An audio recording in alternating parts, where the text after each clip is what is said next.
नमस्कार,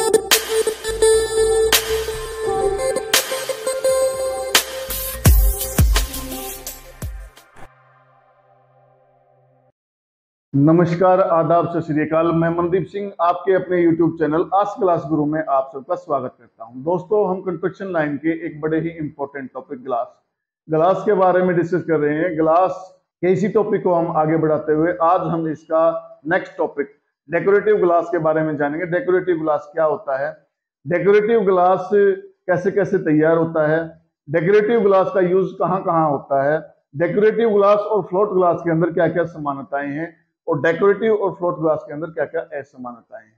तो आइए आज हम शुरू करते हैं अपने आज के टॉपिक को, डेकोरेटिव ग्लास। डेकोरेटिव ग्लास को शुरू करने से पहले मैं आपको बताना चाहूंगा कि ये जो चैनल है वो ग्लास लाइन की आपको भरपूर जानकारी देगा। इसमें आने वाले टाइम में आपको patch fitting, shower fitting, sensor door, movable आपका जो रोलर ग्लास डोर होते हैं उसके बारे में, कनोपी फिटिंग जो आपकी रूफ होती है, छत जो होती है, उसके बारे में सारी संपूर्ण जानकारी आपको मिलने वाली। संपूर्ण एल्युमिनियम सेक्शंस के बारे में आपको जानकारी मिलेगी, फिटिंग के बारे में, स्ट्रक्चर ग्लेजिंग के बारे में, पार्टीशन के बारे में, डोर विंडो सेक्शन के बारे में, ये सारी जानकारी आपको इस चैनल के माध्यम से मिलने वाली है।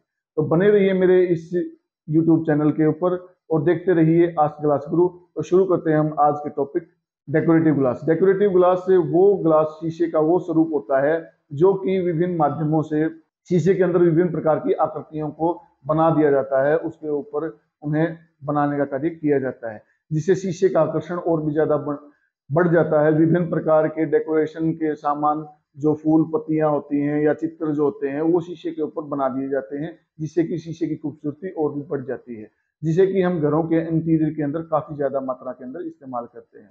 शीशे के ऊपर जो ये बनते हैं, डिजाइन बनते हैं, वो किन किन रूपों के अंदर बनते हैं, कितने प्रकार से बनते हैं, आइए अब मैं उसके बारे में आपको बताता हूँ। नंबर 1 है सैंड ब्लास्टिंग। सैंड ब्लास्टिंग के द्वारा शीशे के ऊपर विभिन्न प्रकार के डिजाइन बनाए जाते हैं। आपके सिंपल एचिंग होगी या रिवर्स एचिंग होगी, ये इसके रूप हैं जिनके द्वारा की शीशे के ऊपर विभिन्न प्रकार के डिजाइन बनाए जाते हैं।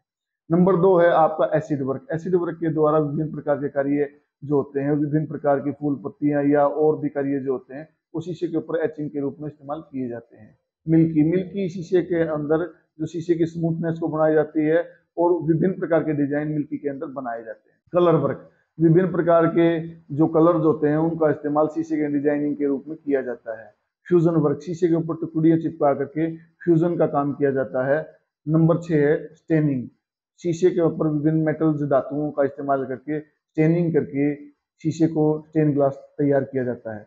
लैक्वर्ड ग्लास, शीशे के ऊपर लैक्वर्ड पेंट का इस्तेमाल करके जो डिजाइनिंग तैयार की जाती है उसे हम लैक्वर्ड ग्लास या लैक्वर्ड डिजाइनिंग कहते हैं। ग्रूविंग, व्यू ग्रूविंग और वी ग्रूविंग के द्वारा शीशे के ऊपर डिजाइन बनाए जाते हैं। Number 8 grinding polish. शीशे के ऊपर धार पॉलिश जो हाफ राउंड होती है, ग्राइंडिंग पॉलिश होती है, जो बेवल्डिंग होती है, ये सारे के सारे काम ग्राइंडिंग पॉलिश जो होता है उसके अंदर किए जाते हैं। स्टैगिंग, ग्लास के ऊपर स्टैग निकाल करके डिजाइन तैयार किया जाता है। गेटों के अंदर या इंटीरियर की किसी पार्टीशन के अंदर ग्लास को आगे से चिप करके या स्टैग मशीन के द्वारा स्टैग निकाल करके इस प्रकार के डिजाइन तैयार किए जाते हैं। डिजिटल प्रिंटिंग, डिजिटल प्रिंटिंग आधुनिक युग में बहुत ही महत्वपूर्ण स्थान रखता है। विभिन्न प्रकार के चित्र जो होते हैं वो डिजिटल प्रिंटिंग के माध्यम से शीशे के ऊपर प्रिंट किए जाते हैं, जिसे कि डिजिटल प्रिंटिंग कहते हैं।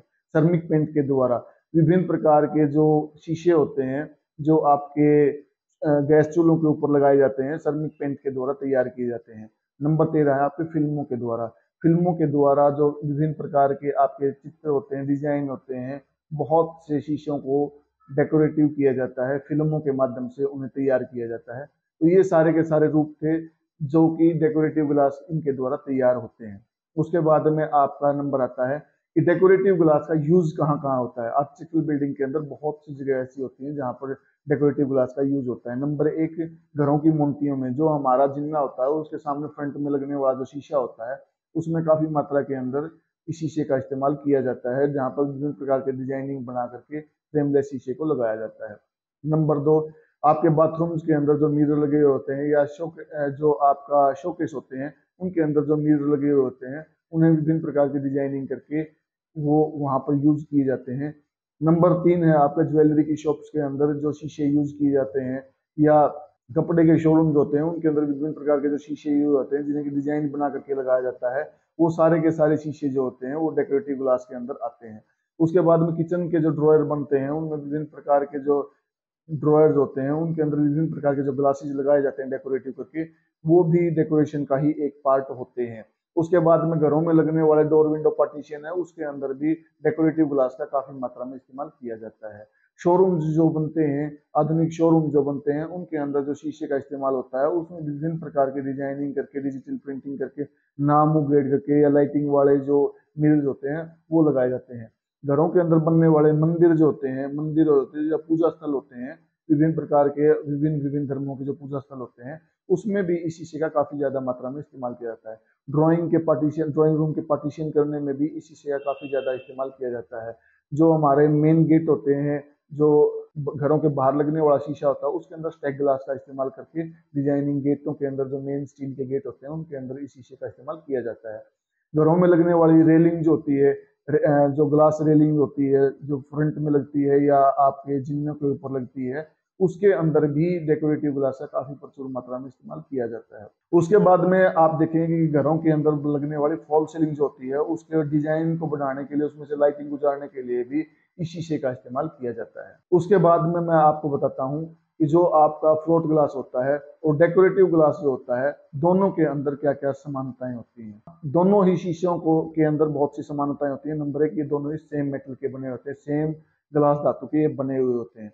नंबर दो, जो फ्लोट ग्लास होता है आपका और जो डेकोरेटिव ग्लास होता है, दोनों ही शीशों को समान कंडीशंस के अंदर काटा जा सकता है। इन दोनों ही शीशों के अंदर, नंबर तीन, दोनों ही शीशों के अंदर स्क्रैच आ जाती हैं। अगर इनके ऊपर स्क्रैच मारी जाए तो दोनों ही शीशों के ऊपर स्क्रैच आ जाती है। नंबर चार, दोनों ही जो ये शीशे होते हैं ये ब्रेकेबल होते हैं।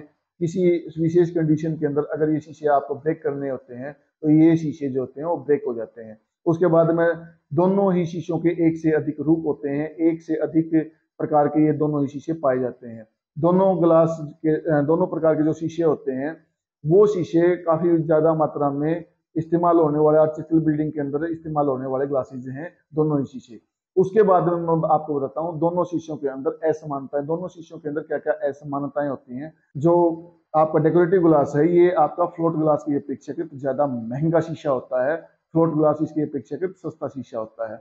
नंबर दो, फ्लोट ग्लास की दोनों सतह प्लेन होती हैं, जबकि ये जरूरी नहीं है कि आपको डेकोरेटिव ग्लास की दोनों सतह प्लेन मिले, इसमें आपकी दोनों सतह प्लेन होना संभव नहीं होता। फ्लोट ग्लास का इस्तेमाल ज्यादा होता है जबकि डेकोरेटिव ग्लास का इस्तेमाल कम होता है। डेकोरेटिव ग्लास का यूज इंटीरियर में ज्यादा होता है जबकि जो फ्लोट ग्लास होता है उसका सभी जगह के ऊपर इस्तेमाल होता है। डेकोरेटिव ग्लास जो होता है वो ज्यादा सेंसिटिव ग्लास होता है, इसकी खराब होने की जो संभावना होती है वो फ्लोट ग्लास की अपेक्षाकृत ज्यादा होती है। तो ये थी आज के डेकोरेटिव ग्लास की संपूर्ण जानकारी, और इसी तरीके की अगर आपको जानकारी चाहिए तो बने रहिए हमारे YouTube चैनल आस्क ग्लास गुरु के ऊपर। और अगर आपने अभी तक इस चैनल को लाइक और सब्सक्राइब नहीं किया है तो प्लीज़ चैनल को लाइक और सब्सक्राइब कर लीजिए, क्योंकि इस प्रकार की भरपूर जानकारियां आपको इस चैनल के माध्यम से आगे भी मिलती रहेंगी। और पीछे की वीडियो भी अगर आपको देखनी है तो कोने में जा करके आप आई बटन को क्लिक करके मेरी पहले बनाई गई सारी वीडियो को आप देख सकते हैं। आप सबका बहुत बहुत धन्यवाद।